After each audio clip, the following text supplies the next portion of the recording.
And hello, welcome everyone. We're back better than ever. We are El Pueblo Unido. I'm so happy to be back to share all the news and information with the community.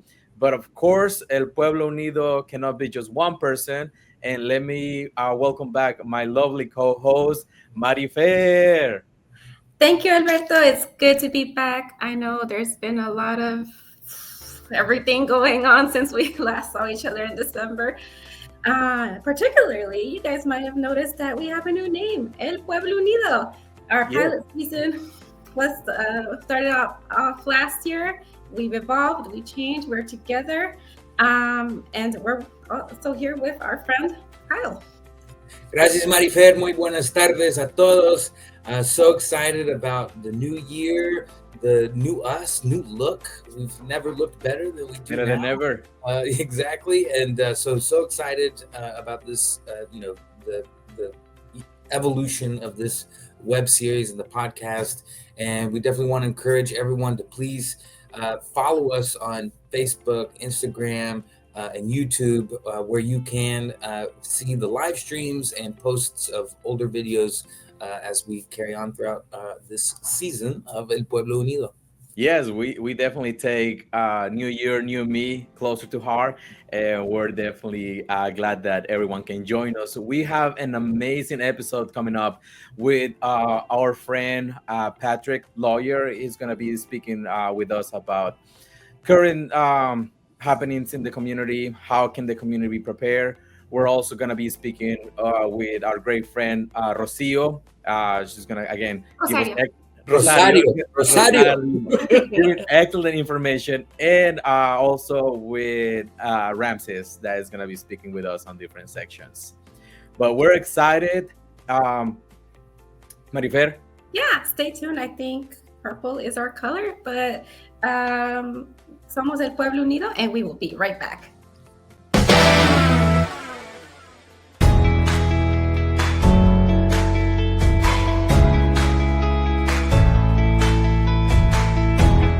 This country was founded by immigrants, and the way that we are treating the immigrant community now is appalling. And every single one of us, our families are descendants of immigrants. And we need to make sure that this country is as welcoming as we say we are. Oh, the system is broken. Broken. Everybody will tell you it's broken. So why don't we fix it? We as a nation have not had the political will to really fix the problem. And what happens is, particularly at the federal level where immigration is, that's Congress is the ones who can fix it, right? But they get in this back and forth and yakety yak, and you're want open borders, and you hate everybody who's, doesn't look like you. And nobody is trying to fix the situation. Not enough people are stepping up and trying to find solutions. And we have to find solutions, in my mind, that the folks who have immigrated here who didn't go through the proper channels because those proper channels are blocked and difficult, we need to find a way to make a path to citizenship for those folks who live here, who are neighbors, who are working hard and raising their families and following the rules. We have to find a way to fully make them a part of our broader community, and we have to find a way to unbreak the system. An ongoing battle for us, for Galeo and the partners here in the state for a long time. It's been a very frustrating issue because we keep receiving promises from elected officials, and those promises are continually broken. So we are continuing our message of if enough is enough, now is the time for immigration reform. Now is the time for genuine paths for citizenship and ways to really help our community, because the immigration issue is one that deeply affects our community, and it's one that is tied to access to many other resources and many other opportunities, and it really affects our community. Immigration reform has always been kind of at the heart of the work that Galeo Impact Fund has done through their support of immigrants. And I say immigrants generally. Here in the state of Georgia, we have a large diaspora of immigrants, not only of Latino background, but those of African countries, those of Asian and AAPI communities, those other immigrant communities from disparate religious backgrounds, such as Muslim community. And the reason that I bring up these other communities is that the work that Galileo does is to favor immigrant rights and immigrant access to the American dream. And so we're uniquely positioned where we have grown together amongst those communities. We're uniquely positioned because we work with a cross-section of immigrant communities to ensure that we have equitable and equal access to the laws, that we have equitable access to resources. We need a system that makes sense for the humans that want to come here, that they're treated humanely and they're treated with dignity, but there are rules to follow, but make them rules that are followable, right? And then we need to stop creating this hatefulness about it, and we can do that. We're in America. We send a man to the moon, right? There aren't problems we can't solve. We just need more people willing to get in and take the steps to solve them. Our economy needs the workers. Fix it. We need the workers. And that's what we need to understand, that we need the workers. Immigrants make our country strong. We're a nation of immigrants. When did we decide immigrant was a dirty word? That's not America. It's not the America I believe in. And we can find solutions. It's hard. I'm not trying to act like it's easy, but we've got to fix the very broken system. So we continue to do that work and continue that advocacy and educating our elected officials on the experiences of our undocumented Latinos in the state of Georgia and of people going through this, broken system. It can be a financial burden, an emotional burden on our community's most vulnerable members. Immigration rights and being able to continue to push for equitable and equal protection of immigrants in our state and in our country is a value not only to that community, but it's a value to our state.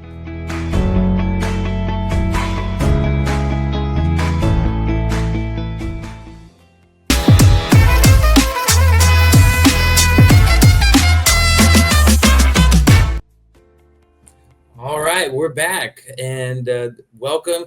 We're bringing back a segment that we had from last year, Lo que nos importa, what matters to us.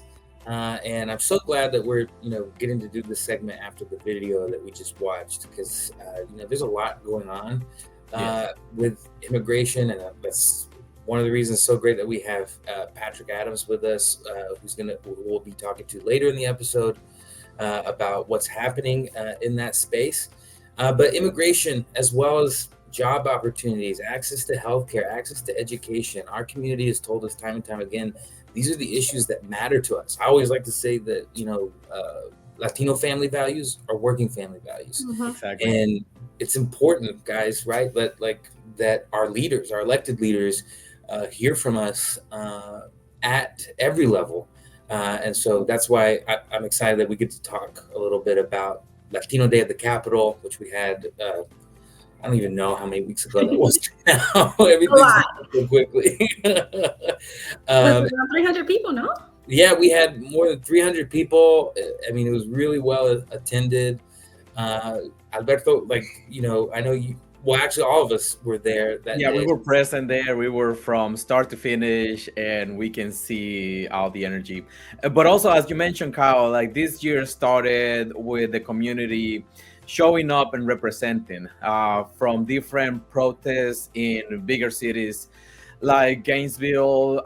There was a huge community in Plaza Fiesta, Valdosta. So as our viewers can see, there are some of the pictures of people present, right? And the different signs that they wrote, different countries representing, all together as one for fairness, to try to, bring Georgia together. Marifer, here are the pictures of the Capitol, as we were mentioning earlier. Yeah. Honestly, I think it's the first time I stayed the entire time for Latino Day at the Capitol. And I wish I would have been there the entire time other years, but I definitely saw the energy. Felt the energy, saw the community wanting to be there, wanting their presence to be felt. And the crowd was enormous this year. It just speaks to the power of how much we want our legislators to see us, to feel us. Yeah, and they need to listen to us, right? Because we're 10% of the state's population, and so whether our community is showing up at the Capitol building, at legislators' offices, or on in public spaces, protesting against harmful policies and fighting for meaningful policies that actually uplift not just Latinos, not just immigrants, documented or undocumented, but working families across the spectrum. We need to be heard, and we have our community has an important voice that brings important perspective. Yeah, one thing I like about the Latino Day is, Kyle, you were a leader in taking a group that has not been inside the Capitol and going step by step what it takes for a bill to become law, what it takes for our representatives to speak about such bill. I remember at the end, you were just.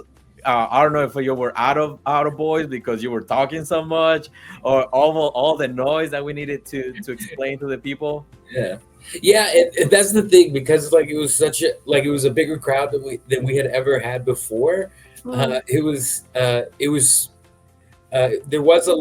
little bit hectic because I was leading a group of like 100 people into the Capitol, trying to give them a tour, and you know I'm I've worked at the Capitol a number of sessions, and I know the building fairly well, and I got turned around during the tour.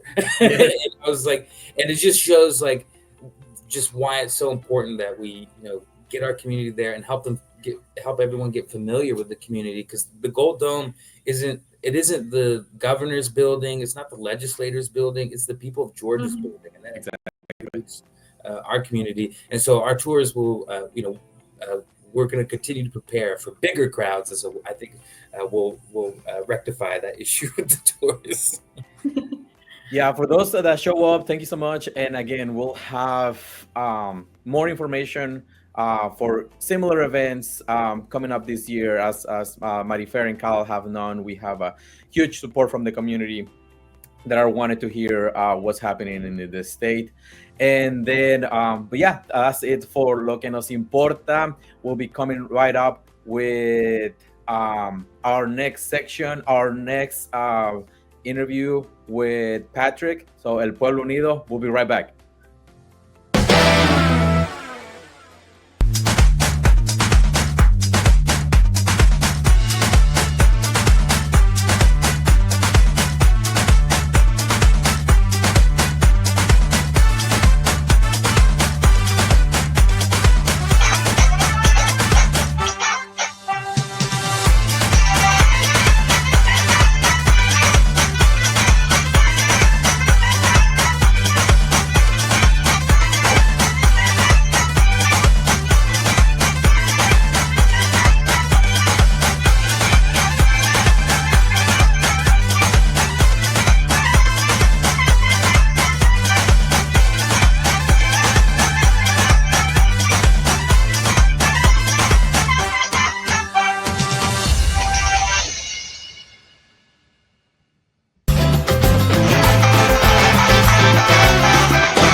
And we're back with our special guest, Abogado Patrick Adams. Thank you so much for being with us here today. We're going to cover a few questions that are important for our community, for those who are looking for opportunities, but also might be a little fearful of what's coming, what's happening right now. But without further ado, Patrick, did you want to quickly introduce yourself? Sure. My name is Patrick Adams. Thank you guys for having me here. I am happy to answer any questions that you have. Hopefully I can give some clarity on the current situation for you guys. I work as an immigration attorney here in Atlanta with Adams Law. We do only immigration law, so we've been dealing with this stuff for a long time now, and a lot has changed. Right. Thank you. And that's kind of, I think, our first question that we know there have been changes, and I'm going to go in and out here in Spanish as well, but queremos saber cuáles son los principales cambios en las leyes de inmigración desde la llegada de la nueva administración. Bueno, ahorita ya cambió un montón de cosas, ¿verdad? Pero lo que realmente está impactando a la comunidad latino son los executive orders que hizo Trump en los primeros días en la oficina. Ahorita ICE ya no está haciendo caso a los PD requests, prosecutorial discretion requests. Entonces, realmente solamente podemos meter una moción en frente del juez si estás en procedimientos de deportación, y ICE no está de acuerdo con ninguna forma de relief, de defensa en tu caso. Entonces, antes hubiera hablado con ICE sobre el caso. Si tenés una defensa como un caso de asilo que realmente es bien fuerte, o si tenés un cambio de estatus pendiente en frente de UCIS, hace un año hubiera mandado un solicitud a ICE para despedir el caso, porque realmente ICE sabe que no va a ganar. Pero ahorita ICE no responde a ningún PD request, entonces la única manera de resolver el problema o de defender el caso es llegar a corte. Thank you, Patrick. And obviously, right, you're talking a little bit about the changes that have already been made, and I'm sure, as I'm sure hay varios propuestas de leyes en el Capitolio estatal y también en el nivel federal. What kinds of legislative proposals are you watching right now and worried about that tiene el potencial para afectar nuestra comunidad? Well, President Trump has, and his administration has been talking a lot about getting rid of some of the humanitarian forms of relief, like U visas and T visas, even SIJS, the Special Immigrant Juvenile Visa. I am skeptical because I think some of those potential legislations will be difficult to pass. I mean, I think they were bipartisan. They had bipartisan support in the beginning, and I would expect that they still do to an extent. But if they begin to dismantle those programs, a lot of people who have been victims of human trafficking or victims of violent crimes in the U.S. will no longer have that form of relief available to them. And so I'm keeping a close eye on legislation revolving around those, definitely. Muchas gracias, Patrick. Y con la nueva administración, nuevas leyes que se están hablando, obvio la comunidad se siente un poco overwhelmed. ¿Qué puede hacer la comunidad para prepararse y mantenerse informada? Realmente tener una relación con un abogado de inmigración es realmente la única manera, porque hay un montón de información en línea o en las noticias que realmente no es completamente real. No explica la situación súper bien a las personas. Entonces, todos deberían tener una relación con un abogado de inmigración para empezar a resolver su problema. Yo veo cada día clientes que llegan aquí después de años y años y a veces han tenido una defensa, una petición aprobado para cambiar su estatus y nunca lo hicieron. Uh-huh. Ahora es el tiempo. Empieza ahora. No debería estar ahí como en la ciudad, en la comunidad, sin papeles, y menos cuando realmente debe ser, califica para una defensa, califica para un green card o califica para un permiso de trabajo. Those are some important points, Patrick. But I have another question kind of building off of that. Yo vi una entrevista con el Immigration Czar de Trump, y él dijo que ICE, la migra, ahora tiene muchos problemas para implementar sus planes en lugares como Chicago y en otros lados. And the reason for that is because they find that the community, those community members there are so well informed about what their rights are that it's harder for ICE to do what it is that they've traditionally done, which is take advantage of people's ignorance or take advantage of people's fear. Can you talk a little bit about, that, as well as any differences you're seeing, in this era as opposed to preceding eras, into like how the community is, responding and preparing themselves? Right. The community right now, I'm seeing that a lot of people are not informed that they have rights when it comes to ICE coming to their door, right? Or coming to their workplace, or pulling them over in their car, for instance. It's more difficult for ICE to function in cities like Chicago, where the local police do not collaborate with ICE as easily. For instance, here in Atlanta, we don't have that luxury. Local police in a lot of cities surrounding Atlanta. I haven't heard too many reports from Fulton County yet, but surrounding Atlanta, police are cooperating and helping with ICE checkpoints, for instance, or coming to people's doors, because without a warrant, of course, ICE does not have authority to enter private property. And oftentimes ICE will have an administrative warrant, which I think we can see on this slide here. It's the one on the right, is an administrative warrant from Department of Homeland Security, Immigration and Customs Enforcement. That warrant, an administrative agency in the US does not have authority. Even an administrative judge, like an immigration judge, does not have authority to issue a warrant that would give ICE permission to enter private property without permission. The administrative warrant would allow ICE to detain a person, but they would have to get to that person first. And without a judicial warrant, like what we see on the left of this slide here, signed by a federal judge, not an administrative judge, they cannot enter your home legally under the Constitution. They cannot enter your home.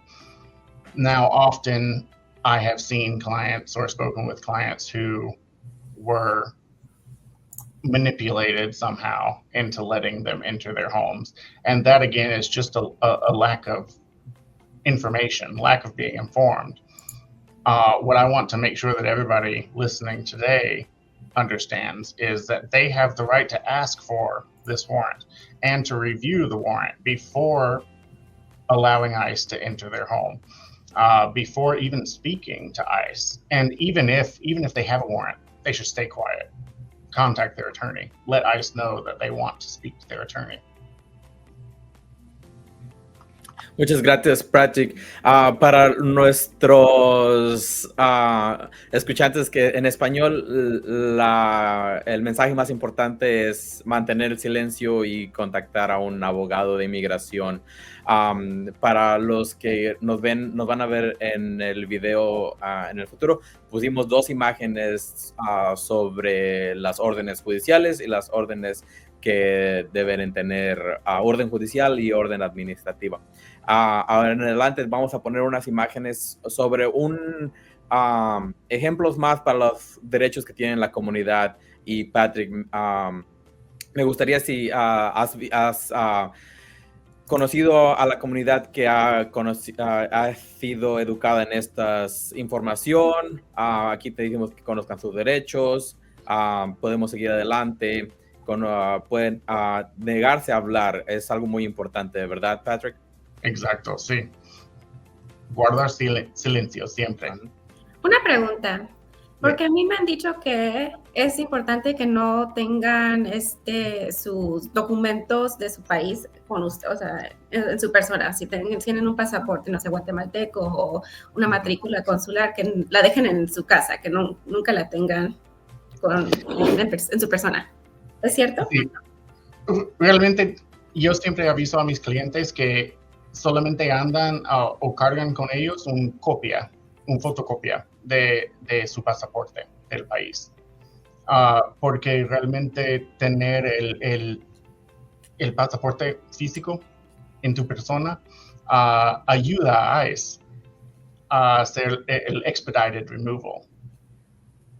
Entonces, realmente lo que querés es no ayudar a ICE a hacer el expedited removal tan rápido para que tengas tiempo, o tu abogado tiene tiempo para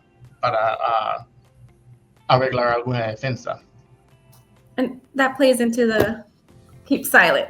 Don't say where you're from, right? Or where your country of origin. Exacto. Deja tu abogado, habla con tu abogado, avisa a ICE que quieres hablar con tu abogado. Tenés el derecho de hablar con tu abogado y deja toda la plática a él o ella. Patrick, I went to an event with you recently, and you were talking about the importance of a G28 form.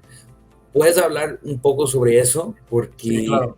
No sabía nada de G28, pero obviamente es bien importante esa forma. Realmente lo que estoy viendo ahorita con ICE es que como no están haciendo casos a los prosecutorial discretion requests, tampoco están haciendo caso a cualquier email o correo o comunicación con los abogados.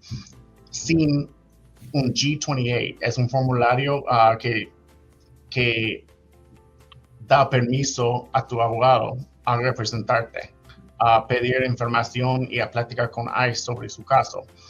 Y lo que estoy viendo es muy difícil conseguir una firma de alguien que está detenido, porque puede ser detenido en Folkston, Georgia, lo cual es como 5 o 6 horas de Atlanta. Puede ser detenido y llevado a otro estado, puede ser también. Entonces, para conseguir una firma en este formulario después de ser detenido es difícil y tarda mucho tiempo también para conseguir este documento. Y sin este documento no puedo hablar sobre su caso con ICE. Entonces, siempre estoy avisando a mis clientes, a todos, que deberían tener este formulario imprimido en su casa, guardado en un lugar, o mejor todavía, tener una relación con un abogado de inmigración, porque cada vez que hablo con clientes, les hago firmar un G28 y lo dejo en mis archivos aquí en la oficina. Entonces, por cualquier cosa, cuando me hablan, me avisa la familia de ellos o algo, tengo este documento listo para empezar a defenderles. Y spoiler alert, Patrick is my immigration attorney, so he has a G28, or he should soon be given a G28 I do. for myself and my family. So it's good to plan in advance. Yes. Don't wait till the last minute for any of this. Absolutely. Quick question, Patrick. If we see ISIS at our door, ¿cómo pueden los miembros de la comunidad evitar un mal asesoramiento judicial? ¿Cómo deberían? Perdón, dime otra vez. Okay, sorry. So if we see ICE at our door, like we've been given a lot of advice. So how do we avoid, or how do we take in all that advice while we're with the panic and the fear? Eso es lo difícil. Acuérdate que ICE no son la policía. Ellos no tienen derechos de hacer nada con un ciudadano de los Estados Unidos. Entonces, si tiene algún familiar o alguien que vive con usted que es ciudadano de los Estados Unidos, deja a ellos que contestan, que hablan con ICE, porque ICE no les pueden tocar. Si eso no es tu caso, si tu casa no tiene alguien presente que es ciudadano, o puede ser residente también, siempre pide este documento. Tiene el derecho de pedir el warrant. y tiene derecho de revisar el warrant también. Y no tiene que abrir la puerta. Ellos pueden poner el warrant, el papel, el documento abajo de la puerta, o solo abre la puerta un poquitito para que ellos, pero avisarles que no tienen permiso de entrar hasta que revisas el warrant. Y si no estás de acuerdo, si crees que este warrant no es un warrant federal firmado por un juez, y si el warrant no da permiso a ellos a entrar a esta propiedad, o si tiene la dirección mal escrito o algo, puedes negar que ellos entran a tu casa. Thank you for that, Patrick. And one other thing, kind of going back to how people can best prepare, and we've talked about the importance of talking to an immigration attorney, right? And one thing I know that a lot of us have seen is people going to the wrong source for information and for the to protect and prepare themselves and their families. And I know in a lot of other countries, like where my dad's from, he's from Mexico, and like abogados and notarios tienen muchas responsabilidades en común. ¿Puedes hablar sobre la diferencia entre un abogado y un notario? Sí. Aquí en los Estados Unidos, un notario no es un abogado. No tienen licencia para avisar a la gente sobre sus derechos, para meter formularios con el gobierno de parte de usted. No tienen derechos, no tienen la educación ni la certificación para actuarse como abogados.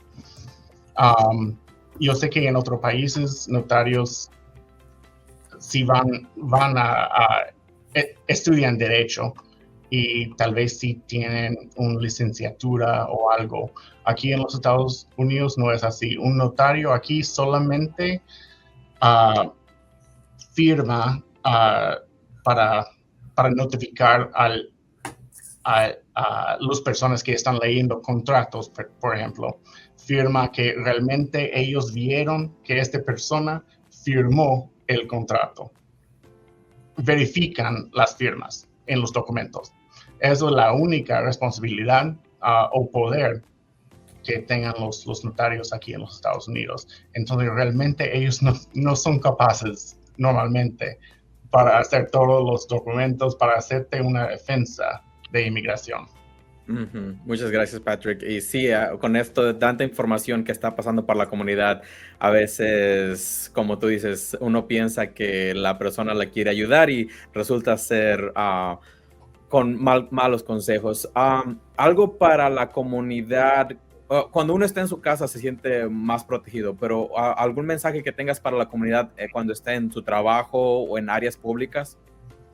Debería tener contacto con el dueño de la propiedad, porque tu trabajo normalmente es propiedad privada también.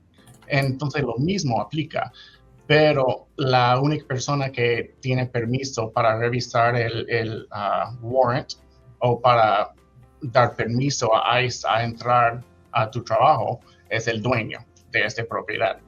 Entonces, debería tener una conversación con el dueño de tu trabajo, si es posible. Si no es posible, tenga cuidado, avisa. Realmente no tiene que hablar con ellos siempre. Entonces, si ellos te agarran, solamente habla con tu abogado y no den nada de información a ICE. Patrick, thank you so much. How can our community get in touch with you if they'd like to? Because you've been talking about the importance of getting in touch with an attorney. How can we get in touch with you? So I am at Adams Law. I'm the principal attorney here at Adams Law. Quedamos aquí en downtown Atlanta, en Peachtree Center. El número de teléfono es 404-912-8244. Y pueden llamar, hacer una cita. Hagamos siempre los primeros citas gratis para que pueda revisar su caso y darte un poco de información. Y después seguimos con tu caso. Okay, and what's that phone number one more time? 404-8244 Eso. 404-912-8244.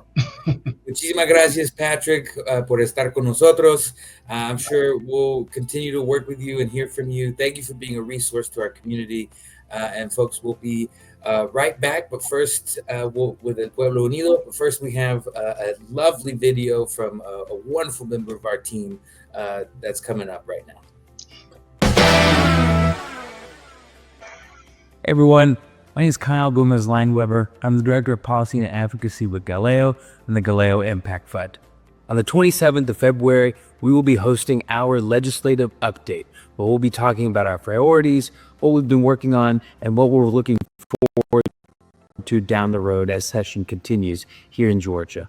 This event is going to be held at Manuel's Tavern. Everybody loves that. They have great food. So we invite you to come join us around 5 o'clock on the 27th. Hope to see you there.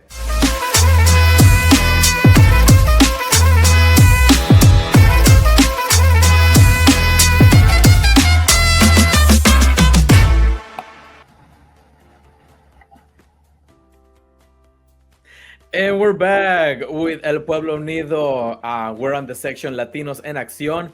And to welcome everyone, we have one of my favorite Latinos, my great dear friend and co-worker, Ramses Jimenez.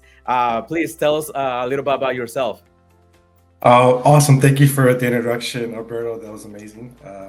Hola a todos. Soy Ramses Jimenez. Soy un organizador comunitario para Galeo, específicamente en DeKalb y Fulton. Oh, that's amazing. So, as you said, DeKalb and Fulton. So, I know Galeo, other organizations, they've been hosting what we like to call charlas comunitarias. Tell us a little bit about what's going on those events. So, we've seen how things have changed in the past weeks, and we've also seen the resilience from our community wanting to be informed and know their rights. So we decided to host these sessions wherever people will have us. And we've done around 10 charlas comunitarias, ranging for almost 600 people total. And we go from like 10 people to 300 people wherever they'll have us. And it's been in person, virtual, in el radio, wherever the people want us, we'll be there.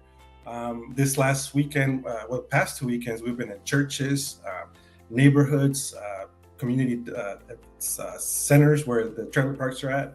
And wherever people have us, we'll be there. And we've also been dropping off resourceful materials like Know Your Rights cards to local businesses, health clinics, even high schools, because a lot of kids are actually a little scared right now. So wherever people need us, we're there.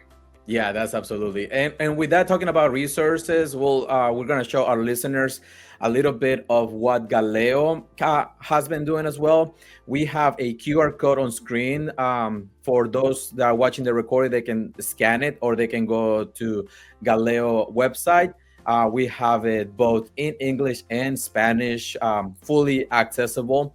And then we're going to see what it actually looks once the community goes there. So as you can see, Ramses, we have different information there, links and everything. Have you had in contact with a community that we share those resources and then appreciate it? Tell me how was that when we had to talk about what we have in Galeo? Yes, so as I was telling you, the need has been exaggerated ever since the new administration came in. So we've had our community resources page updated to have everything that you might need in case the bad thing happens. And knowing your rights, knowing what you can do is so essential right now, because it might not protect you in the moment, but it'll protect you in the long run. And if you are informed, you're able to make decisions quickly. So this resource page has a wide range of things. We go from list of Latin American consulates, because that's your right. Whenever you get detained, you can contact your Latin American consulate so they can help you out. Know your rights. What do you do if ICE comes in? Conozca y defienda sus derechos. And we also have kits for businesses that may want to have set up on their door or something like that. That way they can also protect their patrons. And if you scroll down more, we actually have immigration lawyers that we trust as well, as well as other like low cost immigration counseling organizations. Because right now, there are actually a lot of people that are afraid, and they have a lot of anxiety, especially kids. Kids that come home and they don't know whether or not their parents will be there. We have entire families crying together because they don't know what's going to happen. So we have an abundance of resources for the community so that they can get the help that they need.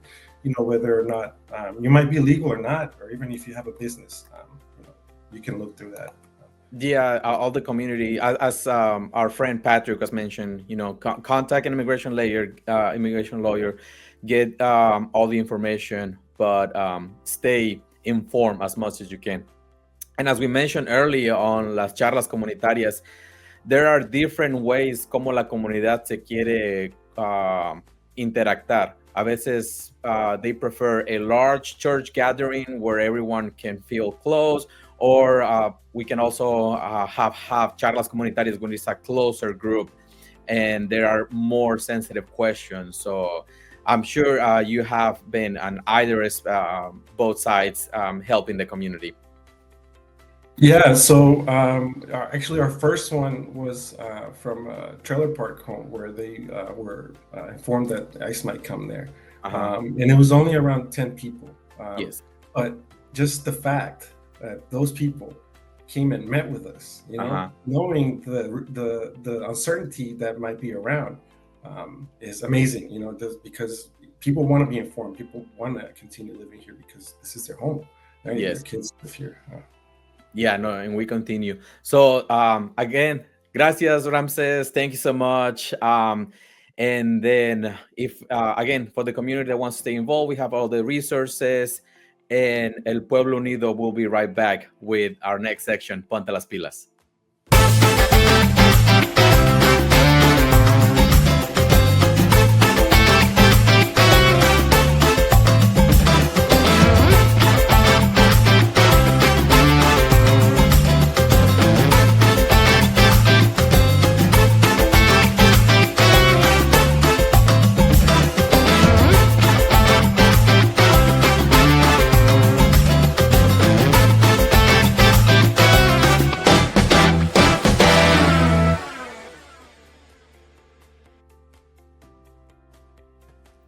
Hello, everyone. Welcome to Ponte las Pilas. We are energized here. I have a special guest, Rosario Palacios, an esteemed author and executive leader who is going to speak to us a little bit, more about herself, if you don't mind introducing yourself. Yeah, buenas. So happy to be here. My first name is Rosario, and my pronouns are she, they. I'm excited. I've been a big fan of a lot of the work that Galileo has done for over a decade. Fun fact, I met, first introduced to Galileo in my undergraduate degree. And so I am a second generation immigrant raised in Gainesville, Georgia, where the poultry plant work is the majority work for the ecosystem. And now I do a lot of work in the nonprofit advocacy sector. And so I'm really excited to be here. Thank you. And we'll talk a little bit more about how we can be optimistic during these times for our community and have hope while we also face a little bit of uncertainty.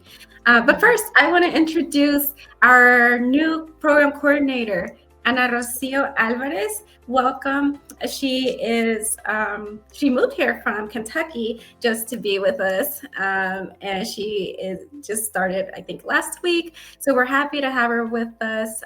Everything new year, new cohort, new program coordinator.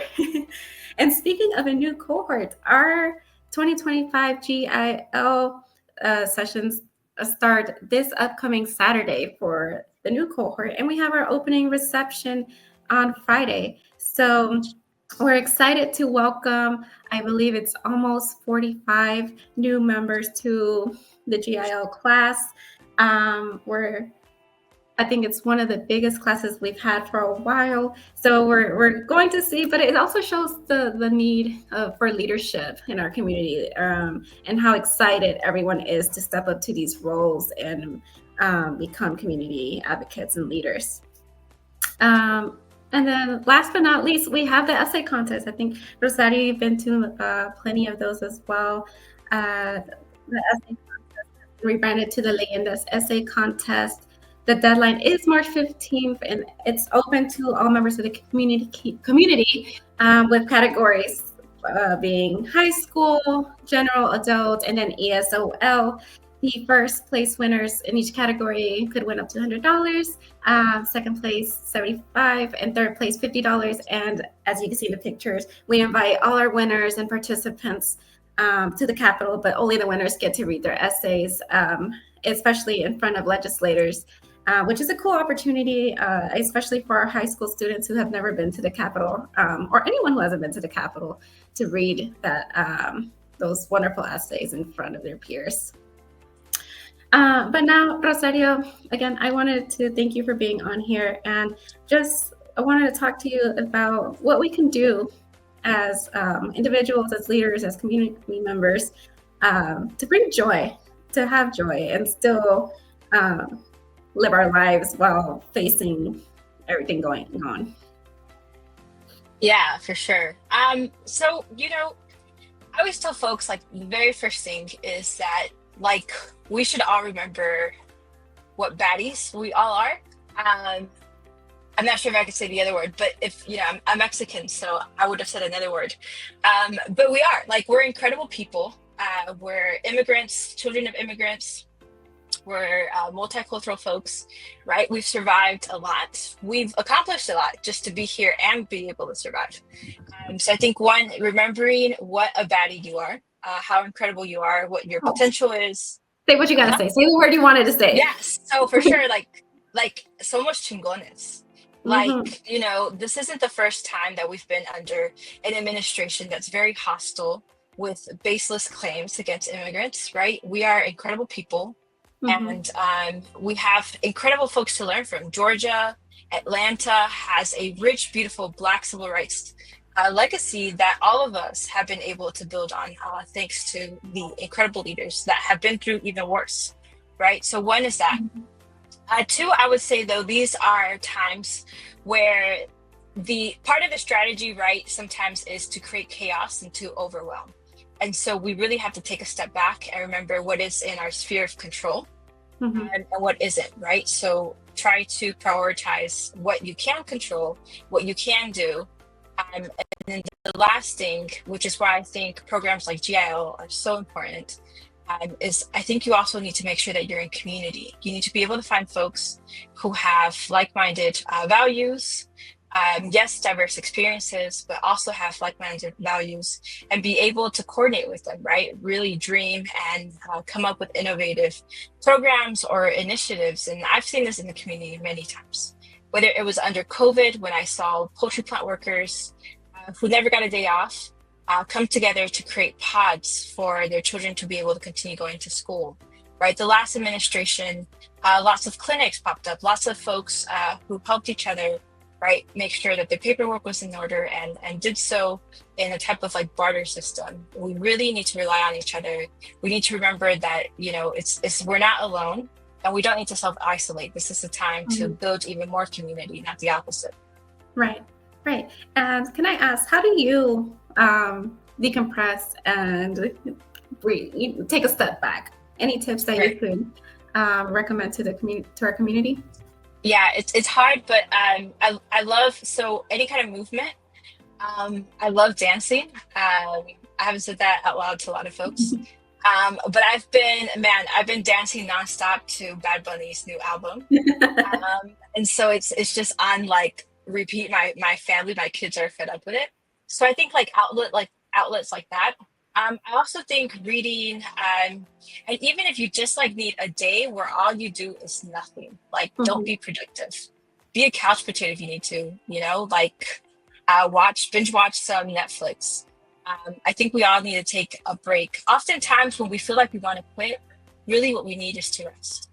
And so, rest if you must, but don't quit. Absolutely. Yeah. And if you could give a final message to the members of our community, what would you share? We are under attack because we're powerful. We're under attack because we're incredible people. We're resilient. English isn't the first language that was colonized that we've learned. Spanish, we're multilingual folks, right? Where our ancestors are indigenous folks who have walked all over this continent for millennia. And so I think we need to remember that, right? We are powerful. And so we need to stick together, make sure we collaborate where we can, rest, and just remember that like all the advancements that we've made over the last few decades, those aren't lost. And Georgia is also a particular state that's unlike any others. So I think being innovative here, I think there's real hope. And honestly, like I'm inspired by all the amazing new leaders at Galileo. I'm also really inspired by like your graphics. Oh my goodness. Like back in the day, we were out there like doing graphics on like PowerPoints. So kudos to your comms team, but thank you for having me. So much chingones, and let's act like it. Yeah, that's beautiful. Well said. And I did want to share something with everyone. Again, she is an author. Would you like to share more about your book? Yes, for sure. So I published a book called Project Management for Chingones, and it's actually project management in community initiatives. So if you want to see my perspective on how I keep on top of all the community initiatives that I work on, check it out, and find me on socials. I'm always happy to talk more. Yeah. And I think that's all the time we have for our segment, but thank you so much, Rosario. It's been a pleasure. I enjoyed your words of wisdom and tips for the community. I hope to have you back for your own segment at some point. I would love to. Thank you so much. Thank you. Have a good rest of your day. And for everyone listening or watching us, we'll be right back con el Pueblo Unido.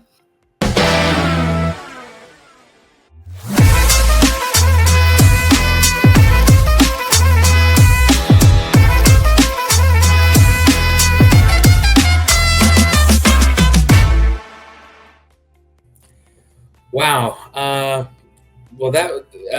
First of all, welcome to our La Pinche Politica segment. What an honor to be able to follow the previous segment with Marifer and Rosario.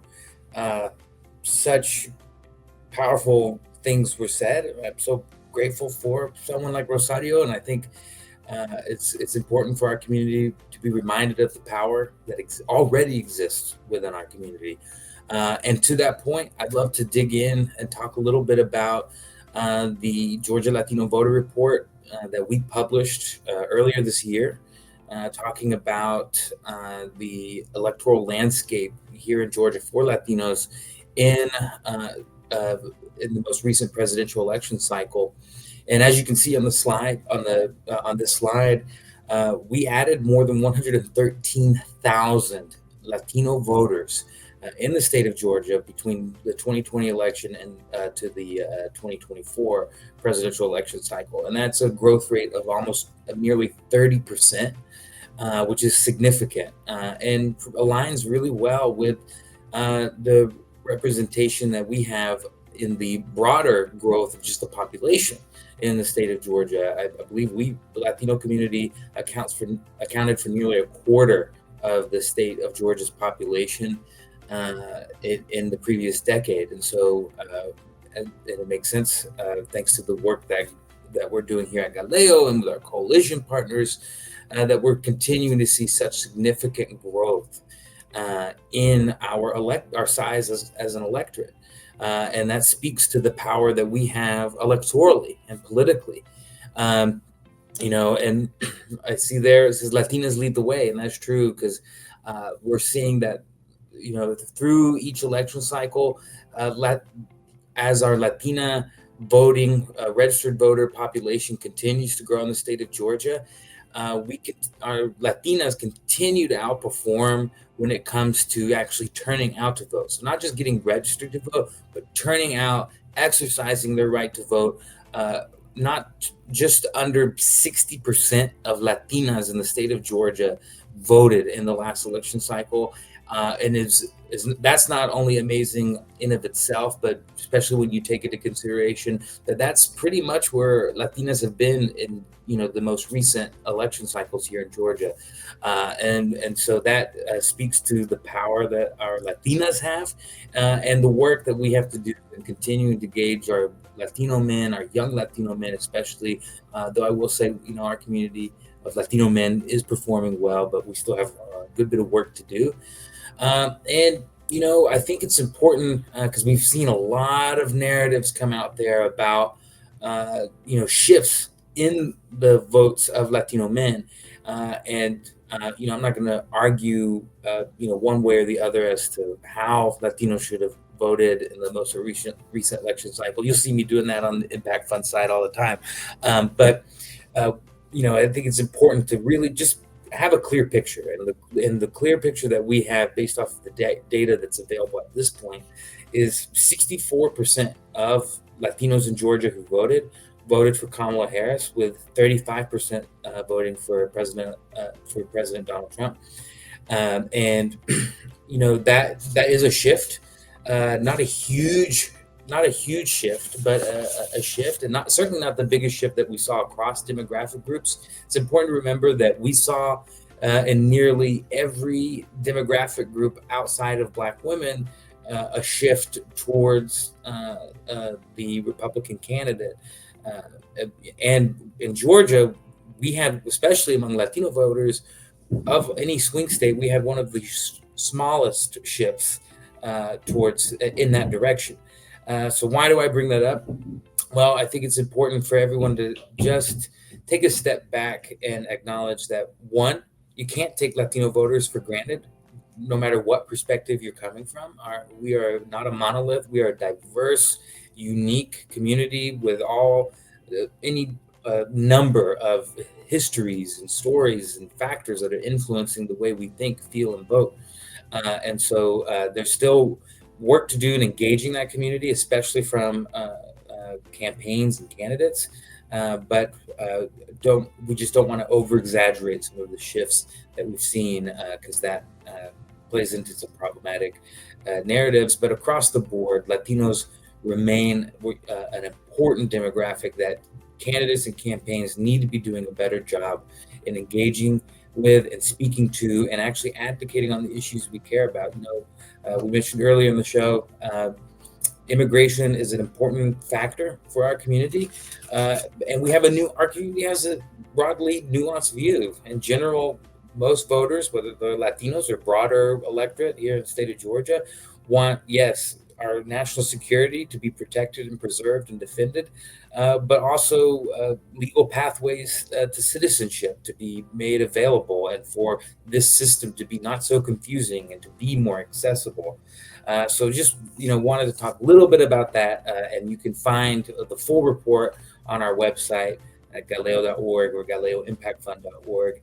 And outside of that, we are in the middle of session. We are coming up on day 20, which there are 40 legislative days in the Georgia session.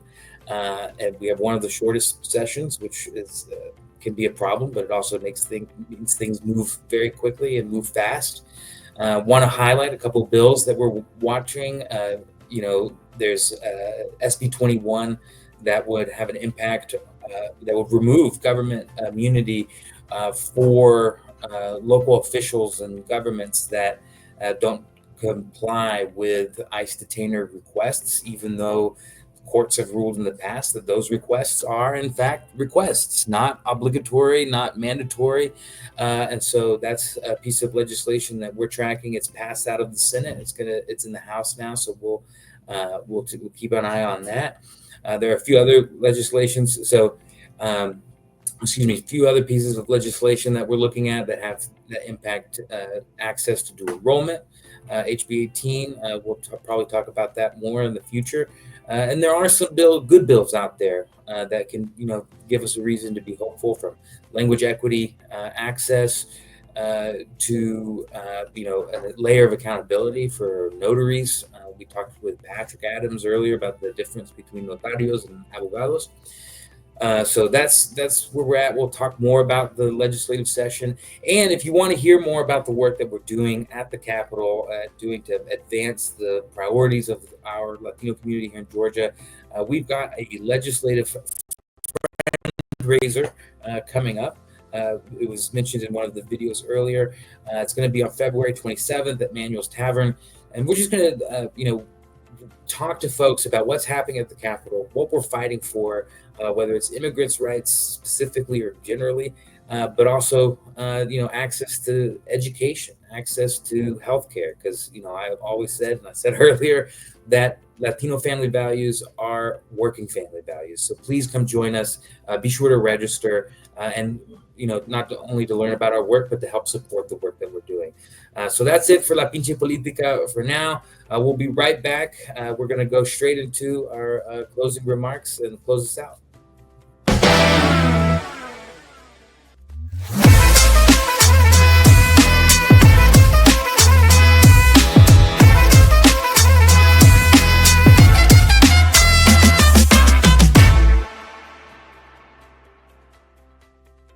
Thank you, Cal. It's important to be up to date with all the legislations and all, good or bad, that's happening in our community, whether it's here in the state, local, or national level. Yeah. And if you like to talk about politics, Kyle, if you want to take more time about Kyle, he will talk to you about politics. So don't forget to register for Friend Raiser. Exactly. Kyle will be talking politics at the Friend Raiser, so make sure to register. And talking about how to get involved, don't forget that we also have our Galeo swag, better than ever. We have all the... Look at that denim. Look at that denim. Who doesn't want it? Yeah, Paris wish to have this type of fashion on their city. So we can only... we have that at our Galeo shop. Just be a supporter, represent the community. Marifer? We're glad to be back here at Galeo. Galeo is our community. We are the community, and we want you to know that we're happy to pivot from our pilot season to our new season of El Pueblo Unido. We've evolved. We're bigger, badder, stronger. So we're... Y somos chingones, todos. What Rosario said, the Somos Chingones. Again, thank you to Patrick Adams, Adam Dunford. Thank you to Rosario. Check out her book. Thank you to Ramses. Stay involved in our charlas comunitarias. And that's it for now. So, and remember that El Pueblo Unido jamás será vencido. We'll see you every second Tuesday. Yes, every second Tuesday.